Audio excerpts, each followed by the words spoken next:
am about to ruin a perfectly good piece of wood. I've got this really beautiful piece of Alder. It's really unique, it's split in two. I love the contrast between the bark, the live edge and the flat edge, but I'm going to take you on a journey from straight wood into a painting, even some inlaying, some mother of pearl, and not only the joy that I've had enjoying the process, but also the mistakes I've made along the way and how I feel about the result at the end too. So let's get into it. Firstly, this is a shout out to Dave. I just want to say a big thank you to him because he worked his magic on this piece of wood to help tidy up some of the edges and carve some of the bits just so it felt more complete as a canvas. It was a little too rough around the edges, so thank you, Dave, for helping me sort that. And the other large piece, which is just sat behind the camera at the moment, which is also ready to rock and roll. Just having this piece of wood in the studio was super cool, man. I looked at it most days and just thought, oh man, it's beautiful. The live edge on this one and the irregularities with the shape, it just spoke to me, and I was really looking forward to painting on it. I made a rough plan and gave Dave some specs, and he cut down some of the edges. He also inlaid a perfect circle in the area that I was going to put some mother of pearl, but we'll get onto that in a moment. The plan was to inlay some mother of pearl into the slot that was cut by Dave and then put some resin over the top of it, or vice versa, put some resin down and a mother of pearl. It was just to seal it and keep it in place. I didn't really want to glue it. The mother of pearl's really, really fine and brittle, and I just didn't want it kind of floating on the surface because I felt like it was just a little bit too delicate to even move or transport, maybe even hang up. I measured it out. I cut the circle using scissors. It took ages. I was being really, really careful. And you can see by the end of it, there was loads of like flakes and stuff around, so it just gives you an indicator of how delicate this stuff is. So once the mother of pearl sat right, I knew that I was gonna have to fill the recess with resin. Now, I've never used resin before, and I asked my beautiful girlfriend if we had any resin just lying around. She said yes. Turns out it was potentially a year and a half out of date. I didn't know this was a thing. I figured I'd give it a go anyway. I'm really just messing around and shooting in the dark with this kind of thing, but it turned out okay. I slowly tipped that on to the mother of pearl, being really careful, and obviously there was a few bubbles. I tried to get a hairdryer on it to try and get rid of some of the bubbles, but it wasn't working. The overall impression is fine. I'm absolutely okay with it.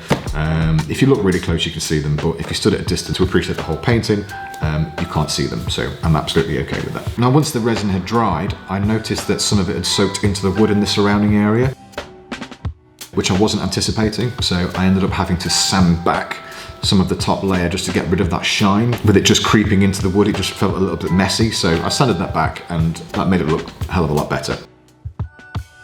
I had an idea in my head about what I was going to paint on this thing before I sat down. Sometimes I do like a mini sketch or like plan it out. This time I just went straight into it. So I just grabbed my mechanical pencil and started sketching.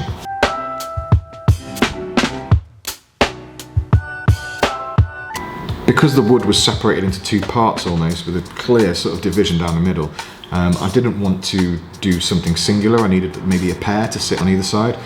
So I went for magpies, one for sorrow, two for joy. So I knew that I wanted almost like a staggered approach with them facing something. So I guess the mother of pearl is like a bit of a moon type thing, and I wanted some spirals coming off that to give it a bit of like movement, and then the magpies kind of working into that, maybe flying towards a moon. Maybe they're space magpies or something. Maybe I'll call it that, space magpies. After I got the first layer of sketching down, I kind of made some assessments, adjusted the tails on both the birds. Overall, the proportions are okay. Some of it's a little bit exaggerated. I don't mind that. And I think overall the composition will look okay at the end. But it was really important that I got this kind of stage correct and I was happy with the way it was all going to sit. One of the more tedious parts of this process was masking the live edge. I'm using green tape, that's all I had. In hindsight, I wish I'd have used white. I'll explain why in a moment. Taping the live edge was an absolute nightmare. It took forever. And I actually over-taped some of it and didn't cut it off at the end. So I painted the whole thing, and you'll see it shortly. I painted the whole thing, and I'd forgotten to peel a part off on the paintable surface itself. So I had to kind of like wing it. Usually for a process like this I would use a craft knife, but I didn't have one to hand, it was at home, so I just used this weird little box cutter I found in the studio. It seemed to work okay, but watching the footage back, it looks a little bit cumbersome, but not as cumbersome as my grey hairs. It makes me look like some sort of fuzzy potato. Apologies about that.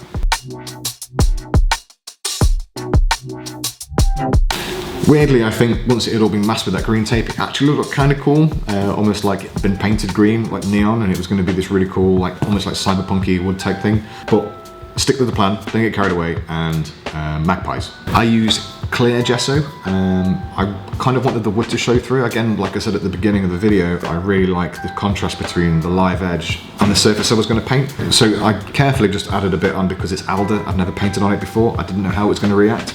It actually turned out fine. Once I gessoed the entire thing and I was confident that it was dry, I got some acrylic ink and watered it down to a nice grey, and then grabbed my Chinese calligraphy brush and started lining over the top of the sketch, just so that I had something a little bit more clearer to work with whilst I was painting.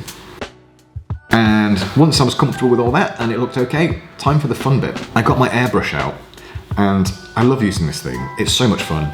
I guess because I don't really know what I'm doing with it, every time I get it out and spray something, it's like, I do get a little bit giddy when the airbrush comes out. Once I'd done a couple of test marks on some weird foam board thing that I found, I ended up just going for it. And I used a brown. I was hoping the brown would maintain some sort of like natural feel to the whole thing, because again, I wanted the wood to show through the painting.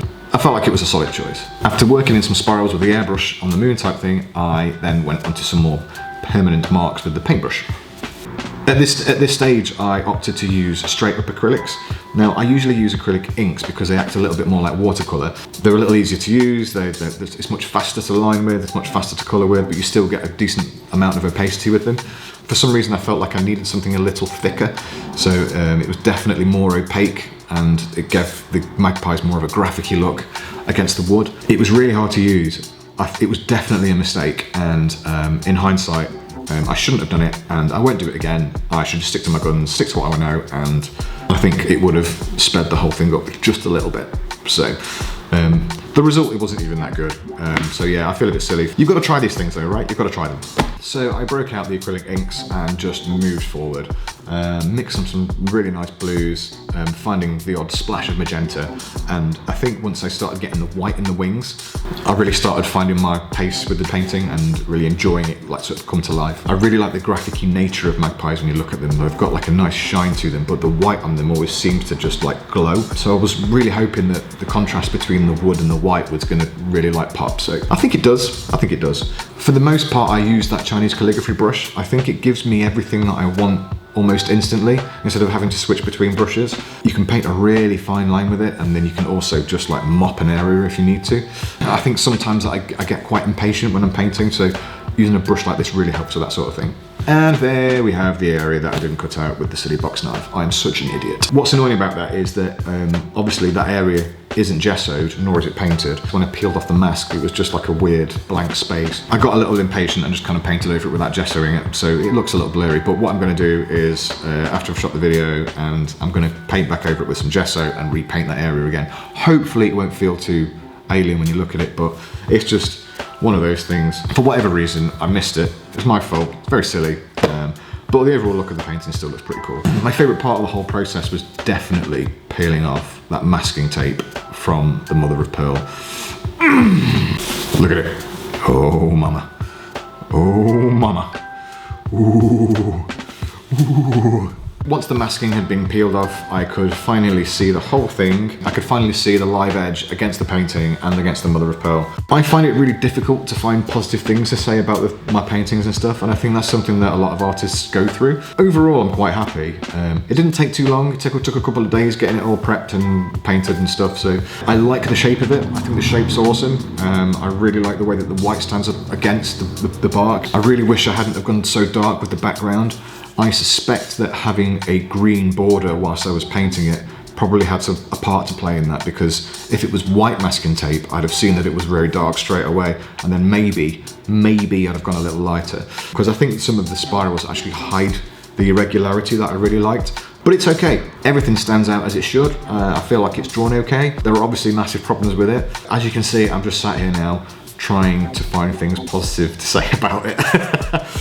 One thing I will say is that the video doesn't really represent how it looks in real life. It's quite large. In fact, I'm gonna measure it, bear with me. Okay, so it's about 130 centimeters tall, 1.3 meters, around 50 inches. So it's quite a tall painting. It looks really good on the wall. The camera isn't really capturing how bright it is. I've tried to edit it a little bit to make it sort of represent real life, but it does look very dark in the video. It's actually a little lighter than that when you see it in person. But yeah, overall, I'm actually really happy with it. I just want to say thank you so much for watching, and if you have any questions about the whole process, maybe even if you're interested in buying this painting, that would be amazing.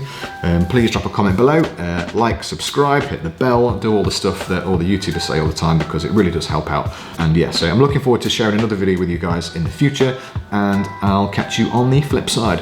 Bye.